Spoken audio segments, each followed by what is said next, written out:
Good morning. কেমন আছেন সবাই? আশা করছি আপনারা সবাই খুব ভালো আছেন আর আমরাও খুব ভালো আছি। আমার নতুন আরেকটি ব্লগে আপনাদের সবাইকে ওয়েলকাম জানাচ্ছি।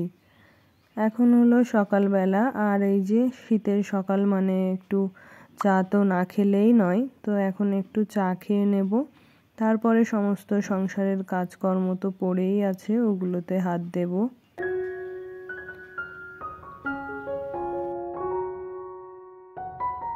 শনিবার অথবা রবিবার এই দুটি ছুটির দিনই আমার যেভাবে ব্যস্ততার মধ্য দিয়ে কাটে, সেই সমস্ত কিছু দিয়েই আজকের ভিডিওটি সাজিয়েছি।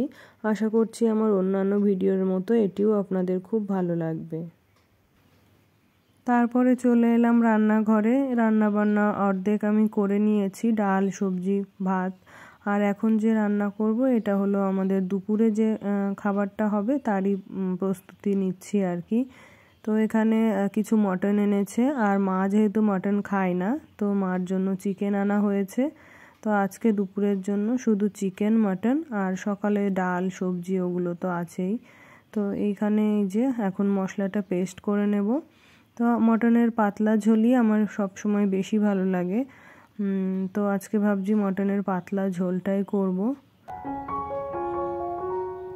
আমার কাছে মনে হয় মাটন এমনিতেই খুব সুস্বাদু, তো ওর জন্য এক্সট্রা কিছু আর অ্যাড করার প্রয়োজন হয় না। তো আমি এখানে দই বা অন্য কোনো কিছুই দেব না, শুধু যেটুকু প্রয়োজন হয় মাংসের জন্য মশলা শুধু সেইগুলোই দেব, যেমন পেঁয়াজ, আদা, রসুন, লঙ্কা, নুন, হলুদ, বাস এটুকুই।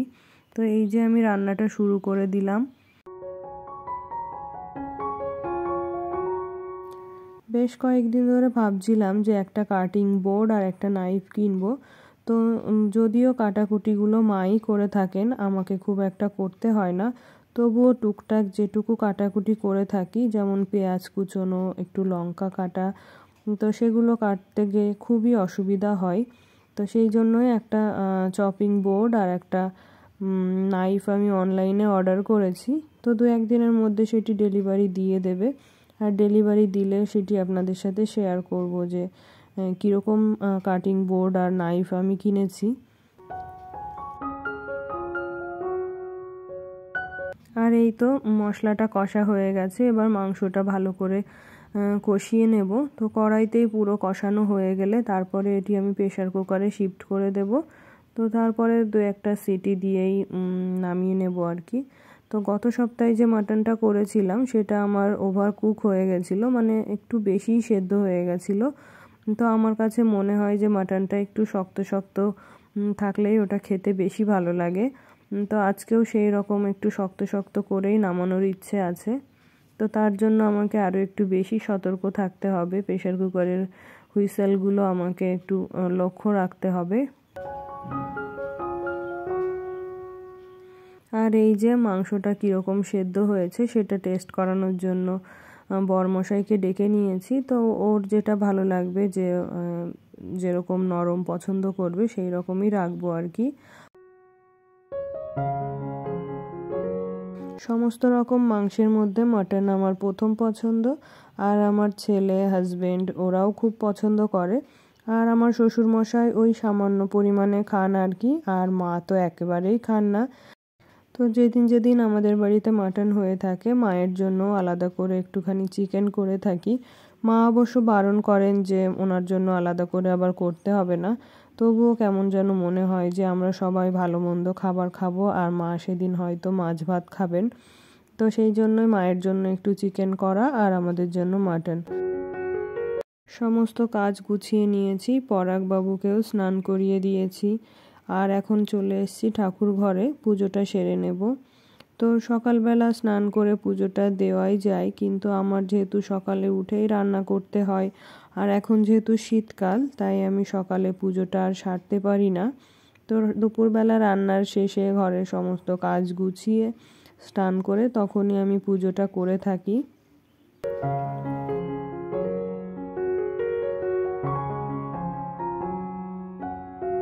ঠাকুরের কাছে বিশেষ কিছু চাইবার নেই আমার, শুধু একটা জিনিসই আমি চেয়ে থাকি, যে উনি যেন আমাদের সবাইকে সঠিক পথ দেখান, আমরা যেন সঠিক পথ অনুসরণ করেই জীবনে এগিয়ে যেতে পারি।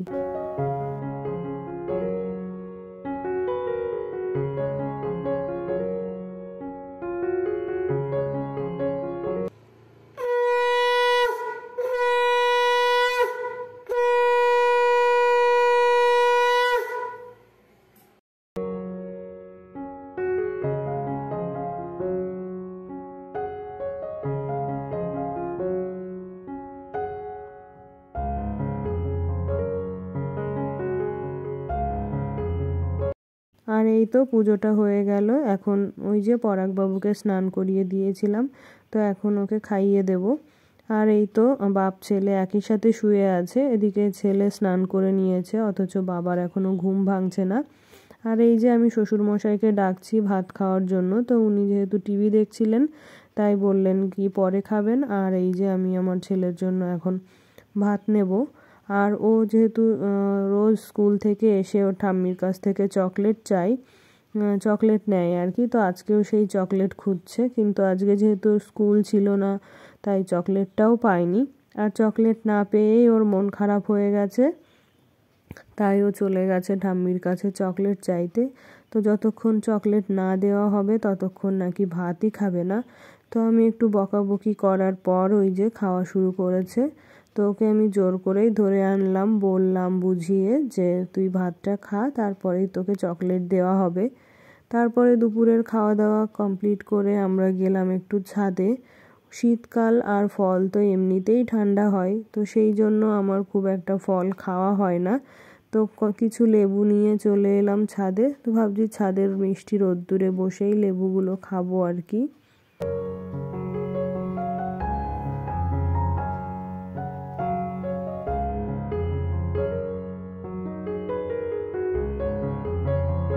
আর এর মধ্যে নিচে থেকে ডাক এসছে যে আমার ছেলেকে পড়াতে এসছেন। তো আমরা সবাই মিলে নিচে চলে এলাম, আর আমি আমার ছেলের টিউটরের জন্য এখন একটু চা করে নিচ্ছি। যেদিন হাজব্যান্ডের অফিস থাকে, ছেলের স্কুল থাকে, সেদিন আমি নিজের জন্য একটুখানি সময় বের করতে পারলেও এই রবিবারটাতে বা শনিবারটাতে আমার নিজের জন্য একটুও সময় হয় না। যেহেতু ছুটির দিনগুলো একটু দেরি করে ঘুম থেকে ওঠা হয়, সেই মতো দেরি করে সমস্ত কাজকর্ম শুরু করা হয়, খাওয়া দাওয়াও দেরি করে হয়। তো এইভাবেই মানে লেটে চলতে থাকে আমার দিনটা।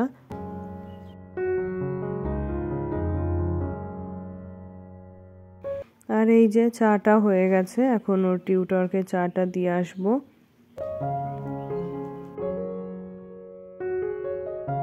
ছুটির দিনগুলোতে যেহেতু লাঞ্চে চিকেন বা মাটনের আইটেম থাকে, তো সেই জন্য সন্ধ্যাবেলা আর ভারী কিছু খাওয়া হয় না, ওই চা মুড়ি এগুলোই চলে। আর এই যে এখন আজকে যেহেতু মাংস হয়েছে, তাই রাতে আমরা সবাই রুটি খাবো, তো সেই জন্য আমি আটা মাখতে চলে এসেছি। আর আজকে আমি আটাটা মাখবো এই বিটারটা দিয়ে। তো এই বিটারে দুটো জিনিস রয়েছে, একটা হলো কেক বিটারের জন্য বিটার, আর ওই যে পিন দুটো লাগানো রয়েছে ওটা হচ্ছে ডো মেকার। তো এটা দিয়েই আটাটা মাখলে খুব সুন্দর হয়, আটাটা অনেক সফট হয়।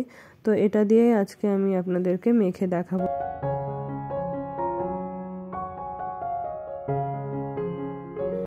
আর এই যে আজকে যেহেতু বেশি আটা, তো সেই জন্য আমি এটা দিয়ে মাখবো, এতে করে আমার পরিশ্রমটাও একটু কম হবে। তো এটার দাম কিন্তু খুব বেশি নয়, আমি ওই 450 টাকা মতো দিয়ে কিনেছিলাম এটি। আর এটি পরিষ্কার করাও খুব সহজ। আর এই যে আটাটা আমার অনেকটাই মাখা হয়ে গেছে, এখন আমি হাত দিয়ে চেপে এটাকে এক জায়গায় করে রাখবো।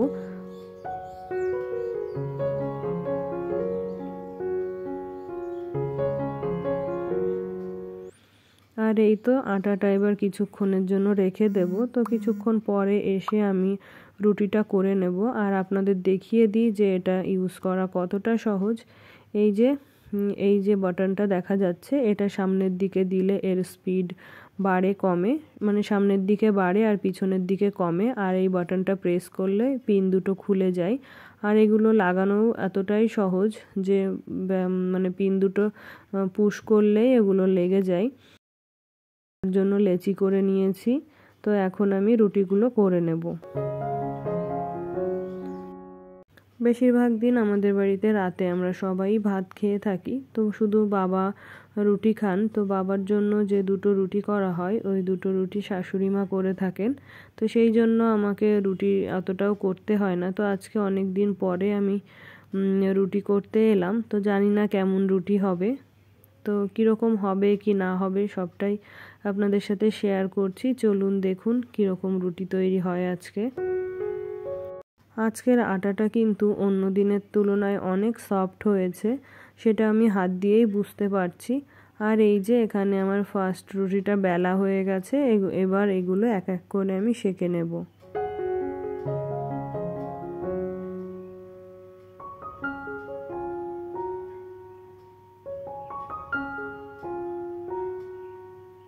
আর রুটিগুলো যদি সত্যিই অনেক ফুলকো ফুলকো হয় তাহলে কিন্তু খুবই ভালো লাগে রুটি তৈরি করতে, আর খেতে তো ভালো লাগেই।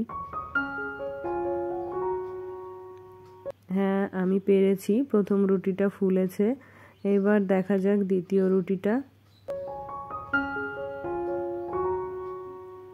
দ্বিতীয়টাও খুব সুন্দর করে ফুলেছে।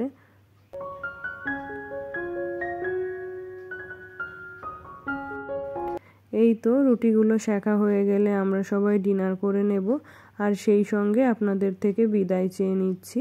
আসবো আর একটি নতুন ভিডিও নিয়ে। আর আমার ভিডিও যদি আপনাদের ভালো লেগে থাকে অবশ্যই একটি লাইক করে দেবেন, আর আমার চ্যানেলে যদি নতুন হয়ে থাকেন প্লিজ আমার চ্যানেলটিকে সাবস্ক্রাইব করে আমার পাশে থাকবেন। আর সেই সাথে সবার সুস্থতা কামনা করে আজকের ভিডিওটি শেষ করছি। ধন্যবাদ।